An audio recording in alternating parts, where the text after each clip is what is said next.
بھی رب نے ضامت نہیں کی، اللہ خود جواب دے رہا ہے، قرآن گواہ ہے، ایک نہیں کئی مقامات۔ کسی بدبخت نے کہا لست مرسلا، الیاذ باللہ تم رسول نہیں ہو، حضور کی بارگاہ میں میرے رب نے قسم اٹھا کے فرمایا، جہاں محبوب کا جواب دے رہا ہے نا، قسم رب اٹھا رہا ہے، اور قسم اٹھا کے کیا فرمایا، یاسین والقرآن الحکیم انک لمن المرسلین۔ حبیب مجھے حکمت والے قرآن کی قسم ہے، پیارے تو سچے رسولوں میں سے ہے۔ امام قاضی ایاز الشفا میں فرماتے ہیں اللہ رب العزت نے کسی رسول کی رسالت پہ قسم نہیں اٹھائی، رسول ہے لیکن کسی رسول کی رسالت پر اللہ نے قسم نہیں اٹھائی، لیکن حضور کی رسالت ایسی ہے کہ اللہ قرآن کی قسم اٹھا کے مصطفیٰ کی رسالت کو بیان فرما رہا ہے۔ کسی نے الیاذ باللہ محبوب کو مجنون کہہ دیا، اللہ نے یہاں بھی قسمیں اٹھا کر محبوب کی طرف سے خود جواب دیا، اور کیا فرمایا، نون والقلم وما یسطرون۔ حبیب قلم کی قسم ہے اور جو وہ قلم سے لکھتے ہیں اس کی قسم ہے، ما انت بنعمت ربک بمجنون۔ حبیب تیرے اوپر تو رب کی نعمتیں ہیں، تو کیسے مجنون ہو سکتا ہے؟ تو اپنے رب کی نعمت سے مجنون نہیں۔ میرے آقا علیہ السلام پر چند دن وحی نازل نہیں ہوئی، کفار نے گلی گلی کوچے کوچے میں مذاق بنانا شروع کر دیا اور کہا دیکھو جی محمد کے رب نے محمد کو چھوڑ دیا ہے، صحیح بخاری کے اندر موجود ہے۔ امام طبری جامع البیان میں بیان کرتے ہیں، کہنے لگے دیکھو جی چھوڑ دیا ہے، ناراض ہو گیا ہے، کتنے دن ہو گئے وہی نازل نہیں ہوئی، اور کہنے لگے وعدہ رب محمد محمدہ، الیاذ باللہ محمد صلی اللہ تعالی علیہ وسلم کے رب نے محمد کو چھوڑ دیا ہے، میرے حضور نے جواب نہیں دیا، جواب خود رب العالمین نے قرآن نازل کر کے دیا ہے۔ اور کیا فرمایا، وَالضُّحَىٰ وَاللَّيْلِ إِذَا سَجَىٰ مَا وَدَّعَكَ رَبُّكَ وَمَا قَلَىٰ۔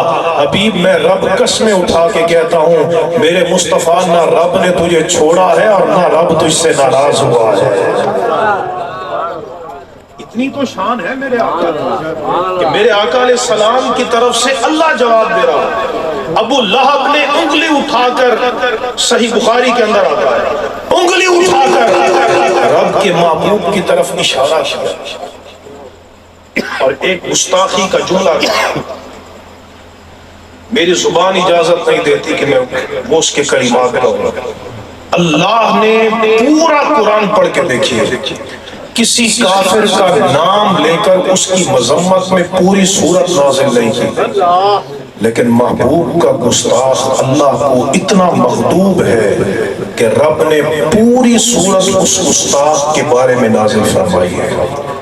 تبت یدا ابی لہب وتب، تبت یدا، جن ہاتھوں کے ساتھ ابو لہب نے اشارہ کیا نا رب کے حبیب کی طرف، مقام مصطفیٰ کی حساسیت دیکھو، نزاکت دیکھو، جن ہاتھوں کے ساتھ اس نے رب کے حبیب کی طرف انگشت نمائی کرنے کی جسارت کی، اللہ نے فرمایا میں نے وہ ہاتھ توڑ دیے۔ اللہ جواب دے رہا ہے۔ یہ کتنا لطیف فرق ہے مقام رسالت میں۔ یہاں ایک بڑی لطیف بات ہے، علماء نے بیان کیا ہے کہ اس کے ساتھ متصل جو سورت ہے نا وہ سورت اخلاص ہے، سورت اخلاص، قل هو اللہ احد۔ ابو لہب کے ساتھ جو سورت ہے وہ سورت اخلاص ہے۔ سورت اخلاص میں اللہ نے فرمایا حبیب تو کہہ دے کہ اللہ ایک ہے۔ اخلاص میں مضمون ہے توحید کا، توحید کے لیے رب فرماتا ہے حبیب تو کہہ دے کہ اللہ ایک ہے۔ جہاں اپنی توحید کی بات ہے وہاں رب نے فرمایا قل، حبیب تو کہہ دے کہ اللہ ایک ہے۔ جہاں محبوب کی عزت کی بات ہے وہاں اللہ نے قل نہیں فرمایا بلکہ رب نے خود جواب دیا، گویا کہ اللہ نے توحید اور رسالت کا تعلق سمجھا دیا اور دنیا والوں کو بتا دیا کہ میری توحید میرا مصطفیٰ بیان کرتا ہے، مصطفیٰ کی رسالت میں خدا بیان کرتا ہے۔ ابھی تم جھگڑوں میں پڑے ہو. حضور کا ذکر اللہ کے نزدیک کتنی فضیلت کا حامل ہے کہ اللہ رب العزت خود محبوب کا دفاع فرما رہا ہے, محبوب کی طرف سے جواب دے رہا ہے. بلکہ حضرات محترم یہ بات بڑی لطیف ہے, میرے آقا کی شان تو وراء ورا ہے, محبوب کے پیاروں کا دفاع اللہ نے خود کیا ہے. سبحان اللہ. محبوب کے پیاروں کا. حضرت عیسیٰ کی والدہ پر تہمت لگی تو جواب حضرت عیسیٰ نے کوڑے میں دیا. جب تہمت لگی تو حضرت مریم نے کہا اس بچے سے پوچھو کہ یہ بچہ کیسے پیدا ہوا. وہ کہنے لگے کیف نکلم من کان فی المہد صبیا, جو پنگھوڑے کا بچہ ہے وہ ہم سے کیا کلام کرے گا.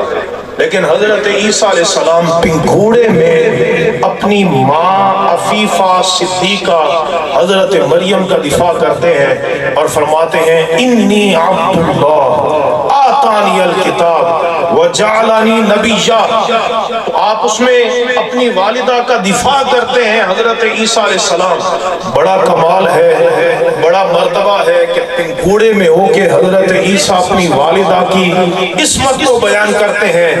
لیکن جب حضور محمد الرسول اللہ صلی اللہ تعالی علیہ وسلم کے حرم کی طرف حضرت عائشہ صدیقہ پہ منافقین نے تہمت لگائی, اللہ کی عزت کی قسم حضور نے جواب نہیں دیا, بلکہ حضور کے جواب دینے سے پہلے رب نے سورۃ نور نازل فرما کے مصطفیٰ کے حرم کا بھی رب نے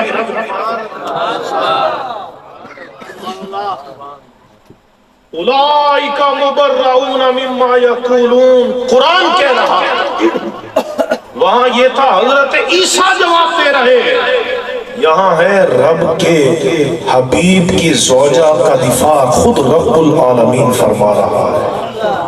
اللہ جواب دے رہا ہے اولئک مبرؤون مما یقولون. اور نبی کریم علیہ السلام کے محبوب صحابی حضرت ابوبکر صدیق رضی اللہ تعالیٰ چند لوگوں نے جب حضرت ابوبکر صدیق نے حضرت بلال حبشی کو خریدا, آزاد کر دیا, بڑی بھاری قیمت دے کے خریدا. بعض روایات میں آتا ہے آدھا کلو سونا حضرت ابوبکر صدیق نے اپنی ذاتی گرہ سے کیا. حضرت بلال حبشی کو بڑی اذیتیں پہنچائی جاتی, تکلیفیں پہنچائی جاتی, بھاری پتھر رکھے جاتے, گلے میں پھندے ڈال کے گلیوں میں گھسیٹا جاتا. آپ نیم غشی میں کہتے احدن احدن, میں مر تو جاؤں گا پر رب واحد کی بندگی کبھی نہیں چھوڑ سکتا, دامن مصطفیٰ کو کبھی نہیں چھوڑ سکتا. تو میرے آقا ایک دفعہ بڑے غمگین تھے حضرت بلال کی کیفیت دیکھ کے, تو حضرت ابوبکر صدیق گئے اور جا کر انہوں نے آدھا کلو سونا, بڑی خطیر رقم بنتی ہے, وہ دے کر حضرت بلال کو خریدا. جو آقا تھا حضرت بلال کا امیہ بڑا حیران ہوا, اور مکہ کے لوگ بھی بڑے حیران ہوئے کہ یہ حبشی غلام ہے, حبشی غلام ہے, رنگ کا کالا ہے, اس میں بظاہر کوئی ہنر نہیں. ابو بکر صدیق نے اتنی بھاری قیمت دی ہے. کسی نے کہا ریا کے طور پہ خرچ کیا ہے, دکھلاوے کے طور پہ, کسی نے کوئی بات کی, کسی نے کوئی بات کی. جب رب کے حبیب کے صدیق اکبر پر کفار نے اعتراض کیا تو یہاں بھی رب نے خود صدیق کی طرف سے جواب دیا ہے. قرآن پڑھ کے دیکھیے, اللہ فرماتا ہے وَسَيُجَنَّبُهَا الْأَتْقَى الَّذِي يُؤْتِي مَالَهُ يَتَزَكَّىٰ. ان قریب جہنم سے بہت دور رکھا جائے گا اس کو جو سب سے بڑا متقی ہے, جو اپنا مال خرچ کرتا ہے تاکہ وہ ستھرا ہو جائے. وہ کسی کو دکھانے کے لیے خرچ نہیں کرتا, وہ صرف اس لیے خرچ کرتا ہے اِلَّا ابْتِغَاءَ وَجْهِ رَبِّهِ الْأَعْلَىٰ. اگر ابو بکر نے اپنا مال خرچ کیا ہے تو وہ اپنے رب اعلیٰ کو راضی کرنا چاہتا ہے. وَلَا سَوْفَ يَرْضَىٰ, اور ان قریب وہ رب اعلیٰ صدیق سے راضی ہو جائے. اتنی شان محبوب کی نسبتوں کا دفاع بھی اللہ خود فرما رہا ہے. تو میرے بھائیوں، ہمیں اس محفل کا مقصد یہی ہے کہ ہم اس نعمت مصطفیٰ جامع رحمت کی نبوت اور رسالت کے دائرے میں ہے۔ بحیرہ نے جواب دیا، میں نے اس طرح پہچانا کہ انکم حین اشرفتم من العقبہ لم یبقى شجر ولا حجر الا خر ساجدا۔ کہا میں نے اس طرح پہچانا جب تم وادی پار کر کے میری وادی میں آئے تو میں دیکھ رہا تھا کہ ہر درخت بھی انہیں سجدہ کر رہا ہے، ہر پتھر بھی مصطفیٰ کو سجدہ کر رہا ہے۔ نعرہ رسالت، نعرہ تحقیق، نعرہ حیدری، نعرہ غوثیہ۔ ابھی تو میرے آقا کی 8-10 سال کی عمر ہے اور درخت سجدہ کر رہے ہیں، پتھر سجدہ ریز ہے۔ تو جب میرے آقا علیہ السلام معراج کی رات پہنچے قاب قوسین او ادنا کے مقام پر، اور ما زاغ البصر وما طغى کا تاج محبوب کو پہنایا گیا، فاوحى الى عبده ما اوحى کا تاج حبیب کو پہنا دیا گیا اور مصطفیٰ کے کمالات کی تکمیل کر دی۔ اگر بچپن میں مصطفیٰ کی یہ شان ہے تو رب کی بارگاہ میں پہنچنے کے بعد ہو جائے گی۔ اور یاد رکھو، یہ وہ سفر ہے معراج کا جس کو اللہ نے قرآن میں بیان کیا ہے۔ کبھی سنا ہے کہ کوئی بڑے مرتبے والا کسی کے سفر کو بیان کرے؟ ہمیشہ بڑا سفر کرتا ہے، چھوٹا بیان کرتا ہے۔ قاعدہ یہی ہے، وزیر اعظم سفر کرتا ہے تو آپ کو میڈیا کے لوگ بتاتے ہیں کہ اس نے کہاں قیام کیا ہے، کتنی دیر قیام کیا ہے اور کس مقصد کے لیے قیام کیا ہے۔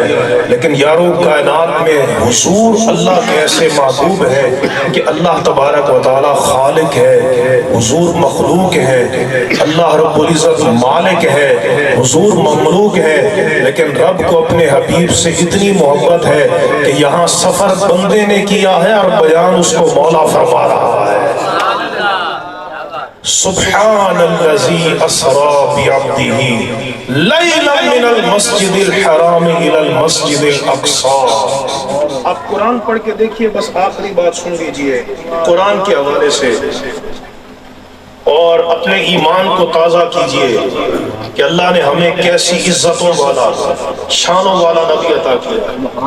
حضور علامہ شیخ الحدیث محمد اشرف سیالوی صاحب رحمۃ اللہ تعالی علیہ، آپ ایک جملہ فرمایا کرتے تھے اور اکثر یہ میلاد کے موقع پہ فرماتے تھے کہ اگر ہم ساری زندگی رب کے حضور سجدہ ریز رہے نا اور اللہ کی اس نعمت پہ شکر ادا کریں کہ مولا تو نے کسی ہندو کے گھر پیدا نہیں کیا، عیسائی کے گھر پیدا نہیں کیا، قادیانی نہیں بنایا، سکھ نہیں بنایا، تو نے اپنے حبیب کا امتی بنا دیا ہے۔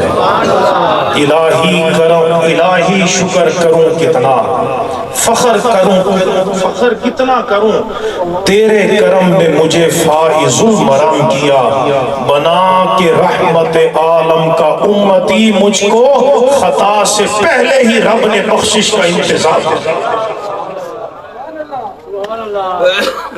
اللہ نے ہمیں اپنے حبیب کی امت میں پیدا کیا۔ کون حبیب؟ سنیے، سابقہ نبیوں پر جب قوموں نے اعتراض کیا، بس میں آخری بات کی طرف لے کے آ رہا ہوں۔ سبحان اللہ، سبحان اللہ، قرآن توجہ نہ سننا فرض ہے۔ نعرہ رسالت، نعرہ تحقیق، نعرہ حیدری۔ قرآن مجید فرقان حمید میں اللہ رب العزت نے محبوب کی شان کو کس طرح بیان کیا؟ جب سابقہ نبیوں پر قوم نے اعتراض کیا، قوم نے اعتراض کیا، بدتمیز لوگوں نے اعتراض کیا، تو ہر نبی نے اپنی طرف سے جواب خود دیا ہے۔ پوری توجہ طلب یہ نکتا ہے، ہر نبی نے اپنا دفاع خود کیا، جواب دیا۔ کسی نے اپنے نبی کو علیاذ باللہ بے وقوف کہہ دیا، نبی کو بے وقوف کہہ دیا، لیکن نبی نے خود جواب دیا۔ قرآن بیان کر رہا ہے یا قوم لیس بی صفاحۃ ولکنی رسول من رب العالمین، اے میری قوم میں بے وقوف نہیں ہوں، میں تو رب العالمین کا رسول ہوں۔ اعتراض قوم کر رہی ہے، جواب نبی خود دے رہے۔ کسی نے اپنے نبی کو الیاذ باللہ گمراہ تک کہہ دیا، گمراہ کہہ دیا، انہوں نے خود جواب دیا اپنی طرف سے، اور کیا کہا؟ یا قوم لیس بی ضلالۃ ولکنی رسول من رب العالمین، اے میری قوم میں گمراہ نہیں ہوں، میں تو رب العالمین کا رسول ہوں۔ حضرت موسیٰ علیہ السلام کو جادوگر کہا فرعون نے، تو حضرت موسیٰ علیہ السلام نے خود ہی جواب دیا، اپنی طرف سے اپنا دفاع خود کیا، اور کیا فرمایا؟ حقیق علی اللہ اقول علی اللہ الا الحق، کہا کہ میں اللہ پہ جھوٹ بولوں یہ مجھے زیب نہیں دیتا، میں اللہ کا سچا رسول ہوں۔ تو سابقہ نبیوں پہ قوموں نے اعتراض کیا، ہر نبی نے اپنا دفاع خود کیا، لیکن محبوب کی عزت، محبوب کا شرف، محبوب کی منزلت، محبوب کا مقام، محبوب کا کمال اللہ کی بارگاہ میں اتنا بلند ہے، اور حبیب کے لیے رب کی غیرت اتنی ہے کہ جب کسی نے مصطفیٰ کی طرف انگلی اٹھائی تو حضور نے جواب بعد میں دیا ہے، پہلے رب نے خود قرآن نازل کر کے مصطفیٰ کی تکبیر، نعرہ رسالت، نعرہ حیدری، سرکار کی آمد، مکی کی آمد۔ محبوب کو جواب دینے کی بھی رب نے ضمانت نہیں کی، اللہ خود جواب دے رہا ہے، قرآن گواہ ہے، ایک نہیں کئی مقامات۔ کسی بدبخت نے کہا لست مرسلا، الیاذ باللہ تم رسول نہیں ہو، حضور کی بارگاہ میں میرے رب نے قسم اٹھا کے فرمایا، جہاں محبوب کا جواب دے رہا ہے نا، قسم رب اٹھا رہا ہے، اور قسم اٹھا کے کیا فرمایا؟ یاسین والقرآن الحکیم انک لمن المرسلین، حبیب مجھے حکمت والے قرآن کی قسم ہے، پیارے تو سچے رسولوں میں سے ہے۔ امام قاضی ایاز الشفا میں فرماتے ہیں اللہ رب العزت نے کسی رسول کی رسالت پہ قسم نہیں اٹھائی، رسول ہے لیکن کسی رسول کی رسالت پر اللہ نے قسم نہیں اٹھائی، لیکن حضور کی رسالت ایسی ہے کہ اللہ قرآن کی قسم اٹھا کے مصطفیٰ کی رسالت کو بیان فرما رہا۔ کسی نے الیاذ باللہ محبوب کو مجنون کہہ دیا، اللہ نے یہاں بھی قسمیں اٹھا کر محبوب کی طرف سے خود جواب دیا، اور کیا فرمایا؟ نون والقلم وما یسطرون، حبیب قلم کی قسم ہے اور جو وہ قلم سے لکھتے ہیں اس کی قسم ہے، ما انت بنعمت ربک بمجنون، حبیب تیرے اوپر تو رب کی نعمتیں ہیں، تو کیسے مجنون ہو سکتا ہے؟ تو اپنے رب کی نعمت سے مجنون نہیں۔ میرے آقا علیہ السلام پر چند دن وحی نازل نہیں ہوئی، کفار نے گلی گلی کوچے کوچے میں مذاق بنانا شروع کر دیا اور کہا دیکھو جی محمد کے رب نے محمد کو چھوڑ دیا ہے، صحیح بخاری کے اندر موجود ہے، امام طبری جامع البیان میں بیان کرتے ہیں، کہنے لگے دیکھو جی چھوڑ دیا ہے، ناراض ہو گیا ہے، کتنے دن ہو گئے وہی نازل نہیں ہوئی، اور کہنے لگے وعدہ رب محمد محمدہ، الیاذ باللہ محمد صلی اللہ تعالی علیہ وسلم کے رب نے محمد کو چھوڑ دیا ہے، میرے حضور نے جواب نہیں دیا، جواب خود رب العالمین نے قرآن نازل کر کے دیا ہے، اور کیا فرمایا؟ وَالضُّحَىٰ وَاللَّيْلِ اِذَا سَجَىٰ مَا وَدَّعَكَ رَبُّكَ وَمَا قَلَىٰ، حبیب میں رب قسمیں اٹھا کے کہتا ہوں میرے مصطفیٰ، نہ رب نے تجھے چھوڑا ہے اور نہ رب تجھ سے ناراض ہوا ہے۔ اتنی تو شان ہے میرے آقا کہ میرے آقا علیہ السلام کی طرف سے اللہ جواب دے رہا ہے۔ ابو لہب نے انگلی اٹھا کر، صحیح بخاری کے اندر آتا ہے، انگلی اٹھا کر رب کے محبوب کی طرف اشارہ کیا اور ایک گستاخی کا جملہ کیا،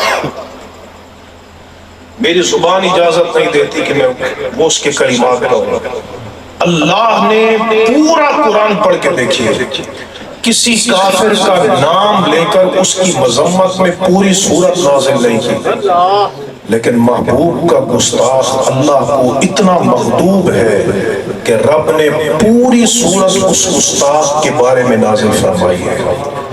تبت یدا ابی لہب وتب، تبت یدا، جن ہاتھوں کے ساتھ ابو لہب نے اشارہ کیا نا رب کے حبیب کی طرف، مقام مصطفیٰ کی حساسیت دیکھو، نزاکت دیکھو، جن ہاتھوں کے ساتھ اس نے رب کے حبیب کی طرف انگشت نمائی کرنے کی جسارت کی، اللہ نے فرمایا میں نے وہ ہاتھ توڑ دیے۔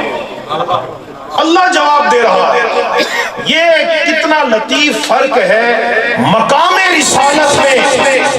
یہاں ایک بڑی لطیف بات ہے، علماء نے بیان کیا ہے کہ اس کے ساتھ متصل جو سورت ہے نا وہ سورت اخلاص ہے، سورت اخلاص۔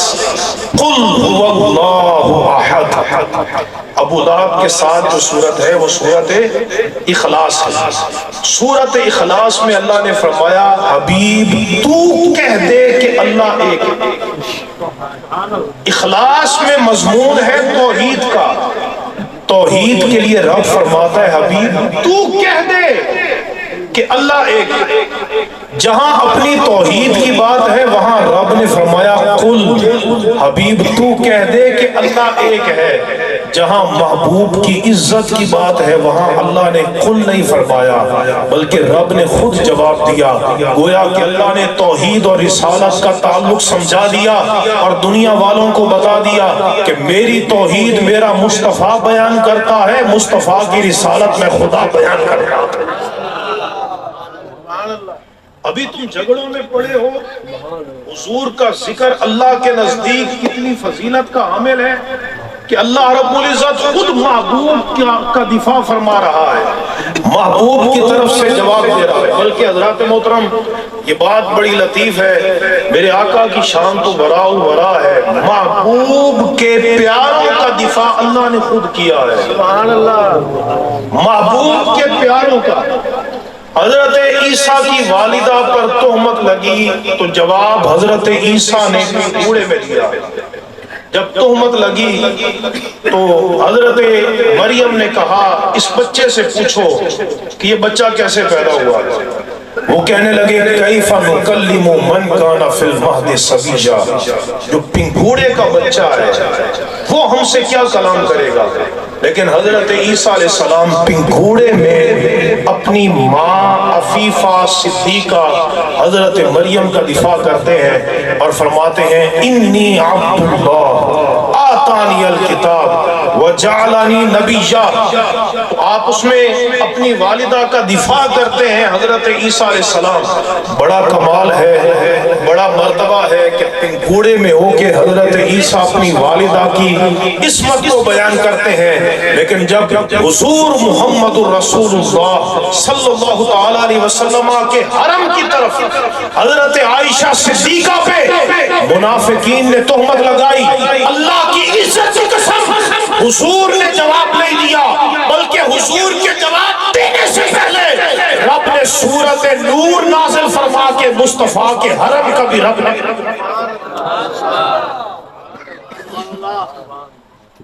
اولئک مبرؤون مما یقولون، قرآن کہہ رہا ہے۔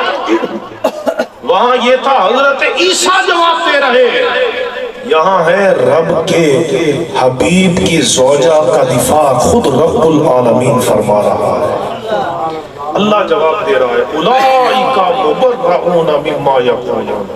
اور نبی کریم علیہ السلام کے محبوب صحابی حضرت ابوبکر صدیق رضی اللہ تعالیٰ چند لوگوں نے جب حضرت ابوبکر صدیق نے حضرت بلال حبشی کو خریدا، آزاد کر دیا، بڑی بھاری قیمت دے کے خریدا۔ بعض روایات میں آتا ہے آدھا کلو سونا، آدھا کلو سونا حضرت ابوبکر صدیق نے اپنی ذاتی گرہ سے کیا۔ حضرت بلال حبشی کو بڑی اذیتیں پہنچائی جاتی، تکلیفیں پہنچائی جاتی، بھاری پتھر رکھے جاتے، گلے میں پھندے ڈال کے گلیوں میں گھسیٹا جاتا، آپ نیم غشی میں کہتے احدن احدن، میں مر تو جاؤں گا پر رب واحد کی بندگی کبھی نہیں چھوڑ سکتا، دامن مصطفیٰ کو کبھی نہیں چھوڑ سکتا۔ تو میرے آقا ایک دفعہ بڑے غمگین تھے حضرت بلال کی کیفیت دیکھ کے، تو حضرت ابوبکر صدیق گئے اور جا کر انہوں نے آدھا کلو سونا، بڑی خطیر رقم بنتی ہے، وہ دے کر حضرت بلال کو خریدا۔ جو آقا تھا حضرت بلال کا امیہ بڑا حیران ہوا، اور مکہ کے لوگ بھی بڑے حیران ہوئے کہ یہ حبشی غلام ہے، حبشی غلام ہے، رنگ کا کالا ہے، اس میں بظاہر کوئی ہنر نہیں، ابو بکر صدیق نے اتنی بھاری قیمت دی ہے۔ کسی نے کہا ریا کے طور پہ خرچ کیا ہے، دکھلاوے کے طور پہ، کسی نے کوئی بات کی، کسی نے کوئی بات کی۔ جب رب کے حبیب کے صدیق اکبر پر کفار نے اعتراض کیا تو یہاں بھی رب نے خود صدیق کی طرف سے جواب دیا ہے۔ قرآن پڑھ کے دیکھیے، اللہ فرماتا ہے وَسَيُجَنَّبُهَا الْأَتْقَى الَّذِي يُؤْتِي مَالَهُ يَتَزَكَّىٰ، ان قریب جہنم سے بہت دور رکھا جائے گا اس کو جو سب سے بڑا متقی ہے، جو اپنا مال خرچ کرتا ہے تاکہ وہ ستھرا ہو جائے، وہ کسی کو دکھانے کے لیے خرچ نہیں کرتا، وہ صرف اس لیے خرچ کرتا ہے إِلَّا ابْتِغَاءَ وَجْهِ رَبِّهِ الْأَعْلَىٰ۔ اگر ابو بکر نے اپنا مال خرچ کیا ہے تو وہ اپنے رب اعلیٰ کو راضی کرنا چاہتا ہے، وَلَسَوْفَ يَرْضَىٰ، اور ان قریب وہ رب اعلیٰ صدیق سے راضی ہو جائے گا۔ اتنی شان محبوب کی نسبتوں کا دفاع بھی اللہ خود فرما رہا ہے۔ تو میرے بھائیوں، ہمیں اس محفل کا مقصد یہی ہے کہ ہم اس نعمت رجل بتا اس محبوب کے بارے میں کیا کہتا تھا، اگر بندہ پہچان نہیں پائے گا تو حدیث میں آتا ہے کہ اسے جنت دکھائی جائے گی اور کہا جائے گا ھذا مقعدک، یہ جنت تیرا ٹھکانہ ہوتا اگر تو دنیا میں رب کے حبیب کو پہچان کے آتا، لیکن تو نے رب کے حبیب سے منہ پھیرا، رب نے تیری جنت کو جہنم سے تبدیل کر دیا ہے۔ اس نسبت کو مضبوط کر کے جاؤ، مصطفیٰ برساں خیشرا کہ دی ہما پوست گر بہون رسیدی تمام بولا بیست۔ اور نسبت اس وقت تک مکمل نہیں ہو سکتی جب تک تم نماز نہیں پڑھو۔ میں آپ کو کلیئر بتا رہا ہوں، نماز چھوڑتے ہو حضور تم سے بیزار ہے، میرے آقا علیہ السلام اس بندے سے بیزار ہے جو ایک بھی نماز جان بوجھ کے چھوڑ، ایک نماز۔ نبی کریم علیہ السلام نے تو جماعت چھوڑنے والے کے بارے میں فرمایا میرا دل چاہتا ہے میں اس کے گھر کو جا کے آگ لگا دوں۔ جماعت چھوڑنے والے کے بارے میں، نماز چھوڑنے والا حضور کی نگاہ میں کتنا بڑا مجرم ہو جائے۔ میرے آقا فرماتے ہیں من ترک الصلاۃ متعمدا فقد کفر، فرمایا کہ جو جان بوجھ کر ایک نماز چھوڑے اس نے کفر کیا ہے۔ تو پھر دیکھیے ہم کتنی نمازیں چھوڑتے ہیں اور ہم نبی کریم علیہ السلام کے حکم سے کتنے دور ہیں۔ اس لیے نماز کی پابندی کریں۔ نبی کریم علیہ السلام کو برے اوصاف میں سے سب سے زیادہ نفرت جھوٹ کے ساتھ، ہم کتنے جھوٹ بولتے ہیں، جھوٹی قسمیں اٹھاتے ہیں، قرآن اٹھا کر جھوٹ بولتے ہیں، جھوٹی گواہیاں دیتے ہیں۔ میرے آقا علیہ السلام نے شرک کے بعد جو بڑا گناہ ہے نا اکبر الکبائر، وہ جھوٹی گواہی کو قرار دیا ہے۔ جھوٹی گواہی کو اپنی زندگی میں سے جھوٹ کو نکالیں اور سچے نبی کی اس سچائی کا صدقہ اپنی زبان سے ہمیشہ سچ بات بولے اور کبھی جھوٹ نہ بولے۔ اللہ تبارک و تعالی ہم سب کو عمل کرنے